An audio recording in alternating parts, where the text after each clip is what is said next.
Good morning everyone and welcome to online classes. Today I will continue the chapter 5 footprints without feet. Okay तो आज हम लोग continue करेंगे chapter 5 को जो फुटप्रिंट्स विदाउट फीट है। इससे पहले हम लोग ये पढ़ रहे थे, तो इससे पहले हम लोगों ने क्या पढ़ा था वो जानेंगे। I have told you about a scientist whose name was Griffin and who discovered how to make a human body transparent. Okay, and when he got success in making human body transparent, he swallowed certain rare drugs and his body became transparent as a glass. Okay, तो हम लोग देखे थे इससे पहले class में कि Griffin नाम का एक साइंटिस्ट रहता है जो एक्सपेरिमेंट करता है कि किस तरह से ह्यूमन बॉडी को ट्रांसपेरेंट यानी इनविजिबल किया जा सकता है। और वो जो है जो ड्रग्स जो रहता है वो खुद पे जो उसने एक्सपेरिमेंट किया हुआ होता है वो ड्रग्स वो खुद पे यूज़ कर लेता है और वो क्या हो जाता है, इनविजिबल हो जाता है। ठीक है, as a glass.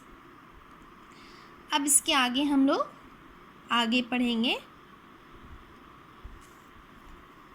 Brilliant scientist though he was, Griffin was rather a lawless person. His landlord disliked him and tried to eject him. In revenge, Griffin set fire to the house. To get away without being seen, he had to remove his clothes. Thus it was that he became a homeless wanderer, without clothes, without money, and quite invisible, until he happened to step in some mud and left footprints as he walked. अब हम लोगों ने क्या बता रहा है कि क्या था, ग्रिफिन जो था वो कैसा था, बहुत ही ब्रिलियंट था साइंटिस्ट, बहुत ब्रिलियंट था, तभी तो उसने इतना बड़ा एक्सपेरिमेंट किया था कि वो ह्यूमन बॉडी को किस तरह से इनविजिबल बना सकता था। अब यहाँ पे हम लोग देखें कि ग्रिफिन जो था वो ब्रिलियंट तो था, बट क्या था, वो एक लॉलेस पर्सन था। ठीक है, तो यहाँ पे क्योंकि वो लॉलेस पर्सन था, वो इनडिसिप्लिन था, इसी वजह से लैंडलॉर्ड जहाँ पे वो रहता था तो वो लैंडलॉर्ड जो है वो उसे पसंद नहीं करते थे और वो उसे अपने घर से हटाना चाहते थे। तो रिवेंज में, उनसे बदला लेने के लिए ग्रिफिन ने क्या कर दिया, उनके घर में आग लगा दी। और क्योंकि वो उनसे बचने के लिए, क्योंकि वो उस अपने लैंडलॉर्ड के घर में उसने आग लगा दी थी, इस वजह से वो उनसे बचने के लिए, क्योंकि वो किसी के नज़र में ना आ पाए, उसने क्या किया, अपने क्लोथ्स को रिमूव कर दिया। और यहाँ पे जो ड्रग्स उसने बनाया था उसमें क्या था कि जब वो अपने क्लोथ्स को रिमूव कर देगा तो वो इनविजिबल हो जाएगा, और जैसे जैसे जो है वो अपने बॉडी में जो क्लोथ्स होते हैं जब वो पहनने लगेगा, जब कपड़े पहनेगा तो वो विजिबल हो जाएगा, यानी जिस पार्ट में भी वो कपड़े पहनेगा वो पार्ट उसका विजिबल होने लगेगा। तो उसने क्या किया कि अपने क्लोथ्स को रिमूव कर दिया एंड आपको वो क्या हो गया, इनविजिबल हो गया और वो वहाँ से चला गया। तो अब क्या बता रहा है कि जब वो उसने अपने लैंडलॉर्ड के घर को जो है आग लगा दिया, वहाँ से वो भाग जाता है, तो अब वो होमलेस भी हो गया है।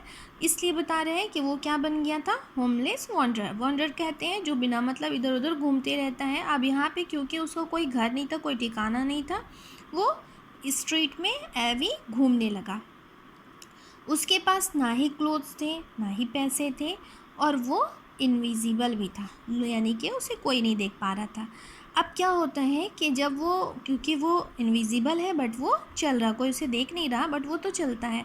जब वो चल रहा होता है तो उसके पैर में क्या लग जाते हैं, कुछ मड्स लग जाते हैं। ठीक है, जब मड लग जाते हैं तो आप लोग भी, जब मड लग जाता है पैर में, क्योंकि वो बेयर फिट था, उसके पैर में स्लीपर वगैरह नहीं था, तो उससे क्या होता है, ऐसे स्लीपर में भी अगर आपके मड लग जाएगा तो आप जहाँ जहाँ चलेंगे तो वो क्या होता है, वो फुटप्रिंट बनता जाता है।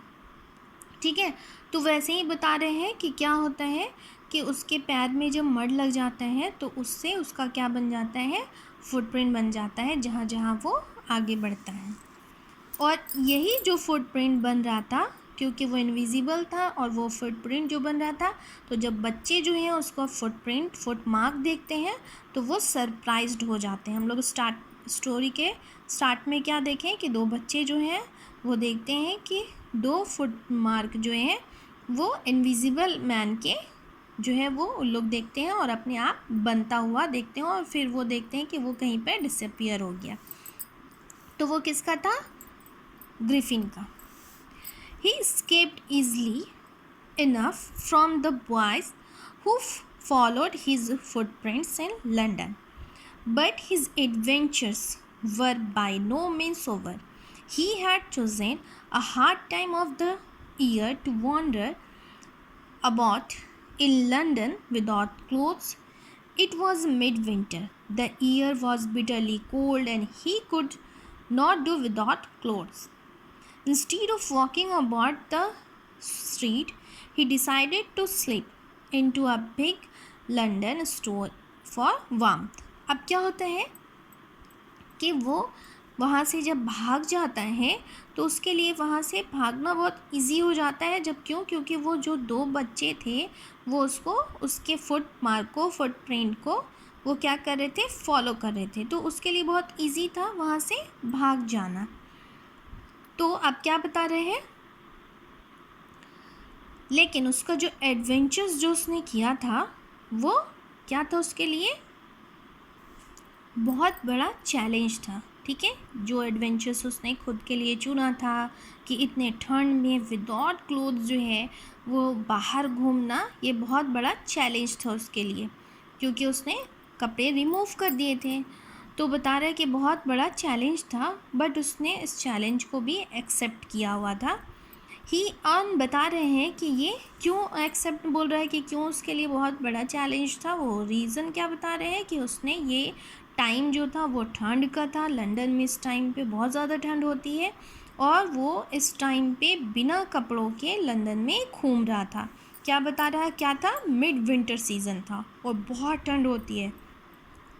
बता रहे हैं कि एयर जो था वो बहुत ज़्यादा ठंड था, बहुत ठंडी ठंडी हवा बह रही थी और वो बिना कपड़ों के था।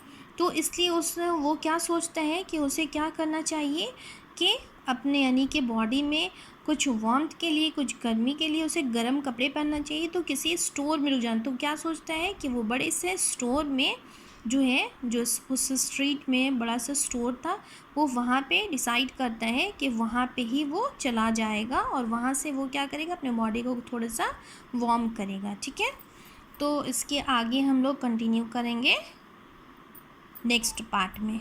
ठीक है।